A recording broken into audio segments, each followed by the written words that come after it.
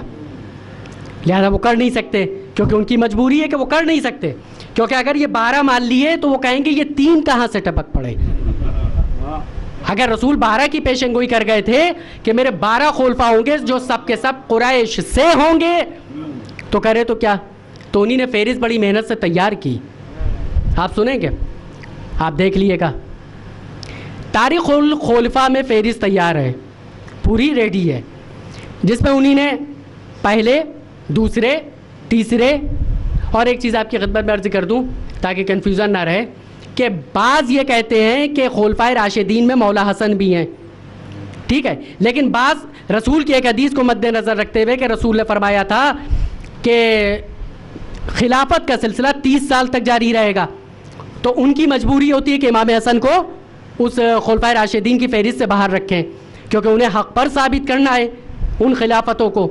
لیکن بعض کہتے ہیں کہ خلفائے راشدین میں امام حسن بھی داخل ہے. بہرحال تو سنیں, اب انہی نے فہرست تیار کی, اس میں انہی نے پہلے کو لیا, دوسرے کو, تیسرے کو, اور پھر جب جناب امیر کو لیا تو انہی نے اس فہرست میں امام حسن کو لے لیا. اب انہی نے لیا امیر شام کو. اب معلوم ہے اس میں انہی نے کس کس کو لیا؟ انہی نے عبداللہ بن زبیر کو بھی لے لیا ہے نا, انہی نے بنی عباس کے بھی 1-2 پکڑ لیے, سمجھے, فہرست تو مکمل ہونا ہی تھی. انہی نے فہرست تیار کرنے کے بعد فہرست پیش کر دی, لیکن یہ غور نہیں کیا کہ امیر شام قریش سے کب ہے. توجہ فرمائے, امیر شام قریش سے کب ہے, اور پھر وہ ذوالنورین ہے نا جو ذوالفقار تھے, آپ سمجھے, ان کو بھی داخل کرا, وہ کب ہیں اس میں سے, قریش میں سے. تو کہا یہ تو گڑبڑ ہو گئی ہے نا. دوسری فہرست بھی موجود ہے, اس فہرست کا سب سے بڑا المیہ یہ ہے, قابل افسوس کہ اس میں انہی نے یزید ابن معاویہ کو بھی رکھا ہے, ٹھیک ہے. اب کچھ بیچارے جو اچھے عقیدے کے ہیں وہ فہرست پیش کرنے بیٹھ جاتے ہیں, وہ لے کے چلتے ہیں امام حسن سے, پھر کود پڑتے ہیں بیچارے امام حسین پر, چوتھے امام پر, 5ویں امام پہ, 6ٹھے امام پہ, پھر 7ویں امام پہ, پھر ختم. آپ بتائیے, ایک فہرست اور تیار ہوئی, اس فہرست میں لکھا یہ پھر لکھا 2 منتظر. آپ یقین جانیے کہ بالکل بیڑا غرق ہے. آپ کو پورے حوالے خدمت میں دے دوں گا. کہا 2 منتظر سمجھ رہے ہیں, 2 کا ویٹ کیا جا رہا ہے, ٹھیک ہے. 10 کی فہرست تیار کر دی, کہا 2 کا ویٹ ہے. آگے آپ نے کیا لکھا کہ جو آخری آئے گا مہندی نام کا وہ آخری خلیفہ ہوگا. آپ توجہ فرمائیں, آپ نے 10 کی لسٹ پیش کر دی اور کہا 2 منتظر, 2 کا انتظار ہو رہا ہے. کہا آخری جو آئے گا مہندی وہ آخری خلیفہ ہوگا. تو پھر یہ بیچ والے کا 11ویں کا گھپلا کیا ہوا بھائی؟ آپ نے کہا 2 منتظر, تو اب آپ بتائیے کہ 2 آئیں گے, کس وقت آئیں گے, کس ٹائم آئیں گے؟ امام مہدی کے سلسلے میں تو آپ پورا ڈیٹا دیتے ہیں کہ جب فتنے ہوں گے, جب فساد ہوں گے, جب زمین ظلم و جور سے بھر چکی ہوگی تو وہ مہندی آ کر اس زمین کو اسی طرح عدل و انصاف سے بھر دیں گے جیسے وہ اس سے پہلے ظلم و جور سے بھر چکی ہوگی. آپ سمجھ رہے ہیں فہرست تیار ہو پا رہی ہے؟ نہیں. قریش سے 12 خلفاء کی فہرست دے پا رہے ہیں؟ نہیں. کیوں؟ اس لیے کہ 12 اماموں کے علاوہ کوئی ہے ہی نہیں ایسا جو سب کے سب قریش سے ہوں.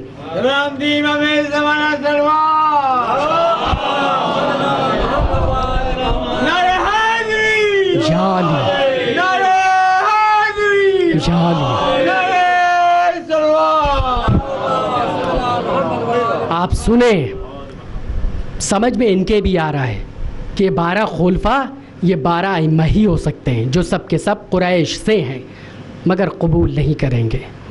ایک آدھ ہوگا جو کہے کہ نہیں بھائی حق دیکھ لیا ہے تو قبول کر لیں, کیونکہ وہاں پوری عمارت ڈھہ جائے گی. اور ایسی کتابوں میں یہ حدیث ہے جسے وہ قرآن کے بعد مانتے ہیں. قابل افسوس ہے مسلمانوں کی حالت کہ حق تمہارے ہاتھ میں ہے مگر تم اس پر عمل کرنے کے لیے تیار نہیں ہو. آخری اس سلسلے کی گفتگو اور ربط مصائب. اب آتی ہے بات امام مہدی کے عقیدے پر. بس یہیں سے ربط مسائب. ہمارا مذاق اڑایا جاتا ہے ان کے امام زمانہ موجود ہیں, ٹھیک ہے, ان کے امام مہدی موجود ہیں. ہاں امام مہدی آئیں گے تو, لیکن وہ آخری زمانے میں پیدا ہوں گے, پیدا نہیں ہوئے. اور یہ ایسا عقیدہ ہے کہ جماعتی وہابی بھی اس پر مسلم مکمل عقیدہ رکھتے ہیں کہ امام مہدی آئیں گے ضرور, یہ طے بات ہے. مگر شیعہ کہتے ہیں کہ پیدا ہو چکے ہیں, وہ کہتے ہیں کہ پیدا ہوں گے. آپ سنیں, سیاہ ستہ میں بھی حدیثیں اور دیگر کتب میں کہتے پیدا ہوں گے, کیونکہ رسول خدا نے کہا تھا پیدا ہوں گے. آپ توجہ فرمائیں, کیا احمق پن ہے اور کیا دیوانگی ہے. چند چیزیں جلدی جلدی اور ربط مسائب. ڈاکٹر اسرار احمد صاحب کو تو آپ نے سنا ہوگا, بیچارے قرآن کی تفسیر بیان کرتے ہیں, اور یوٹیوب پہ ان کو سن لیے گا. جو امام مہدی سے مربوط تقریر ہے ان کی, وہ سنیے گا, آپ کو بھی عجیب و غریب لگے گی. وہ امام مہدی کے اوپر بول رہے تھے, تفسیر قرآن کی ایک آیت, اس پہ کہنے لگے کہ امام مہدی تو آئیں گے اور قریب ہے کہ وہ آ جائیں, ان کے آنے کا وقت قریب ہے. پھر کہنے لگے اور شیعہ بھی یہ عقیدہ رکھتے ہیں کہ امام مہدی آئیں گے, اور شیعہ کہتے ہیں کہ پیدا ہو چکے ہیں اور غار سے غیبت میں چلے گئے ہیں اور یہی آئیں گے. جو غیبت میں گئے ہیں شیعوں کے عقیدے کے اعتبار سے یہی آئیں گے. افسوس, کہنے لگے مگر 2 امام مہدی ہیں. آپ دیکھیں کیا مذاق ہے, کیا مذاق ہے. حق کو قبول نہ کرنے کے سبب سے کیا احمق پن سوار ہو گیا ہے. اب امام مہدی بھی 2 ہو گئے. ایک وہ امام مہدی جو شیعوں والے ہیں, وہ پیدا ہو چکے ہیں, اور وہ امام مہدی جو کسی گناہگار ملا حافظ قاری کے گھر میں آخری زمانے میں پیدا ہوں گے, ہے نا, وہ آئیں گے. لیکن یہاں پر ڈاکٹر اسرار احمد نے ایک جملہ کہا, اما بھیا شیعوں کا اگر یہ عقیدہ امام مہدی کے پیدا ہونے کا فیک تھا, نقلی تھا, جھوٹا تھا, تو کنڈم کرتے سرے سے, رد کر دیتے. آپ نے وہاں پر کیا کہا, دیکھیے انکار کی بھی گنجائش نہیں ہے کہ وہ زندہ کیسے ہیں. اب تک 300 سال اصحاب کہف کو اللہ نے زندہ رکھا, اگر وہ مہدی زندہ ہو, آپ بتائیں مطلب آپ کیا کھیل کر رہے ہیں, کیا تماشا کر رہے ہیں. توجہ فرمائے جو جملہ میں کہنے جا رہا ہوں, آپ کیا کھیل کر رہے ہیں اور قوم کے ساتھ آپ کیا مذاق کر رہے ہیں. اگر آپ یہ تسلیم کیے لے رہے ہیں کہ یہ امام مہدی موجود ہیں جو خاندان رسول میں پیدا ہوئے, جو اہل بیت سے ہیں, جو ذریت فاطمہ زہرا سے ہیں, اگر آپ یہ تسلیم کیے لے رہے اشارے میں کہ یہ ہیں, تو مارکیٹ میں دوسرے آپ والے امام مہدی کیوں آئیں گے. ہم ان سے بہتر کوئی امام مہدی ہیں. یا تو آپ شیعوں کے عقیدے کو بالکل کنڈم کر دیے کہ نہیں یہ سب فیک عقیدہ ہے, کوئی امام مہدی اہل بیت میں پیدا ہی نہیں ہوئے تھے. آپ نہیں کر سکتے, کیونکہ آپ کا اتنا بڑا عالم نہیں کر سکا جس نے کتاب لکھی تھی شیعوں کے خلاف رد شیعت میں. کتاب کا نام ہے صواعق مورقہ, لکھنے والے علامہ ابن حجر مکی. شیعوں کی رد میں کتاب لکھی تھی, شیعوں کے عقائد کو ریجیکٹ. لیکن جب امام مہدی کی بات آئی تو لکھا کہ 255 ہجری میں سرزمین سامرا پر حسن عسکری کے گھر مہدی پیدا ہو چکے.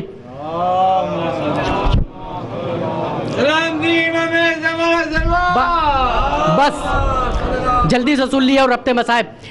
آپ لکھ رہے ہیں کہ امام مہدی پیدا ہوئے, اور آپ نے وہی لکھا 255 ہجری جو ہمارے یہاں ہے.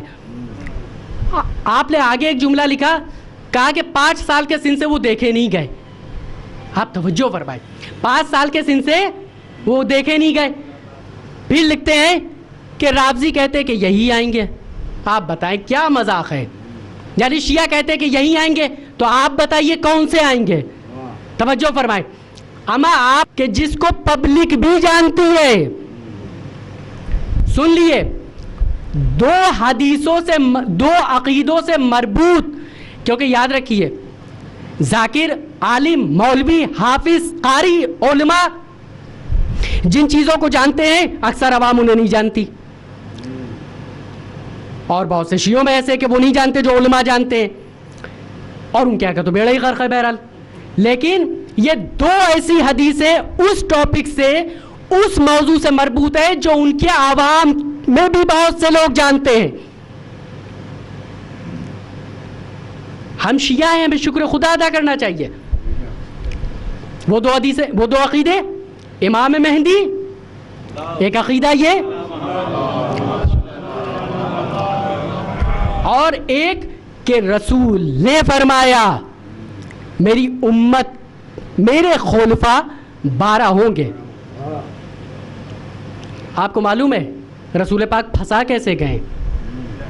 وہ اللہ کے رسول تھے، کوئی بات اپنی کتاب سے ہی نہیں. جس کو بھی حوالے چاہیے ہوں، حدیث نمبر میں آپ کو نوٹ کروا دوں گا کتاب کے نام کے ساتھ. آپ سنیں کیا حدیث ہے کہ میرے 12 خلفاء ہوں گے. یہاں تک تو صحیح تھا، وہ 12 کی فہرست تیار کر لیتے پوری اچھی طریقے سے، ہے نا. رسول نے کیا فرمایا؟ من کل قریش، سب کے سب قریش سے ہوں گے. توجہ فرمائیں، میرے 12 خلفاء ہوں گے، سب کے سب قریش سے ہوں گے.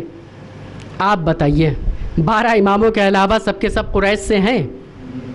صرف 12 امام وہ ہیں جو سب کے سب قریش سے ہیں. اب آپ سنیں، کرے تو کیا کریں، ہے نا. یہاں پر آ کر پھنس گئے کہ جب رسول نے یہ کنڈیشن لگا دی کہ سب کے سب قریش سے ہوں گے تو کرے کیا. آپ یقین جانیے اگر وہ ان 12 اماموں کو 12 خلفاء رسول کے بعد تسلیم کر لیں تو بیڑا غرق ہو جائے گا. لہذا وہ کر نہیں سکتے، کیونکہ ان کی مجبوری ہے کہ وہ کر نہیں سکتے. کیونکہ اگر یہ 12 مان لیے تو وہ کہیں گے یہ 3 کہاں سے ٹپک پڑے. اگر رسول 12 کی پیشن گوئی کر گئے تھے کہ میرے 12 خلفاء ہوں گے جو سب کے سب قریش سے ہوں گے تو کرے تو کیا. تو انہی نے فہرست بڑی محنت سے تیار کی. آپ سنیں گے، آپ دیکھ لیے گا تاریخ الخلفاء میں فہرست تیار ہے، پوری ریڈی ہے، جس میں انہی نے پہلے، دوسرے، تیسرے. اور ایک چیز آپ کی خدمت میں عرض کر دوں تاکہ کنفیوژن نہ رہے کہ بعض یہ کہتے ہیں کہ خلفائے راشدین میں مولا حسن بھی ہیں، ٹھیک ہے، لیکن بعض رسول کی ایک حدیث کو مد نظر رکھتے ہوئے کہ رسول نے فرمایا تھا کہ خلافت کا سلسلہ 30 سال تک جاری رہے گا، تو ان کی مجبوری ہوتی ہے کہ امام حسن کو اس خلفائے راشدین کی فہرست سے باہر رکھیں، کیونکہ انہیں حق پر ثابت کرنا ہے ان خلافتوں کو. لیکن بعض کہتے ہیں کہ خلفائے راشدین میں امام حسن بھی داخل ہے. بہرحال تو سنیں، اب انہی نے فہرست تیار کی، اس میں انہی نے پہلے کو لیا، دوسرے کو، تیسرے کو، اور پھر جب جناب امیر کو لیا تو انہی نے اس فہرست میں امام حسن کو لے لیا. اب انہی نے لیا امیر شام کو. اب معلوم ہے اس میں انہی نے کس کس کو لیا. انہی نے عبداللہ بن زبیر کو بھی لے لیا، ہے نا. انہی نے بنی عباس کے بھی 1-2 پکڑ لیے، سمجھے. فہرست تو مکمل ہونا ہی تھی. انہی نے فہرست تیار کرنے کے بعد فہرست پیش کر دی، لیکن یہ غور نہیں کیا کہ امیر شام قریش سے کب ہے. توجہ فرمائے، امیر شام قریش سے کب ہے. اور پھر وہ ذوالنورین ہے نا، جو ذوالفقار تھے، آپ سمجھے، ان کو بھی داخل کرا. وہ کب ہیں اس میں سے، قریش میں سے. تو کہا یہ تو گڑبڑ ہو گئی، ہے نا. دوسری فہرست بھی موجود ہے. اس فہرست کا سب سے بڑا المیہ یہ ہے، قابل افسوس، کہ اس میں انہی نے یزید ابن معاویہ کو بھی رکھا ہے. ٹھیک ہے. اب کچھ بیچارے جو اچھے عقیدے کے ہیں وہ فہرست پیش کرنے بیٹھ جاتے ہیں، وہ لے کے چلتے ہیں امام حسن سے، پھر کود پڑتے ہیں بیچارے امام حسین پر، چوتھے امام پر، 5ویں امام پہ، 6ٹھے امام پہ، پھر 7ویں امام پہ، پھر ختم. آپ بتائیے. ایک فہرست اور تیار ہوئی، اس فہرست میں لکھا یہ پھر لکھا 2 منتظر. آپ یقین جانیے کہ بالکل بیڑا غرق ہے. آپ کو پورے حوالے خدمت میں دے دوں گا. کہا 2 منتظر سمجھ رہے ہیں، 2 کا ویٹ کیا جا رہا ہے. ٹھیک ہے، 10 کی فہرست تیار کر دی، کہا 2 کا ویٹ ہے. آگے آپ نے کیا لکھا کہ جو آخری آئے گا مہندی نام کا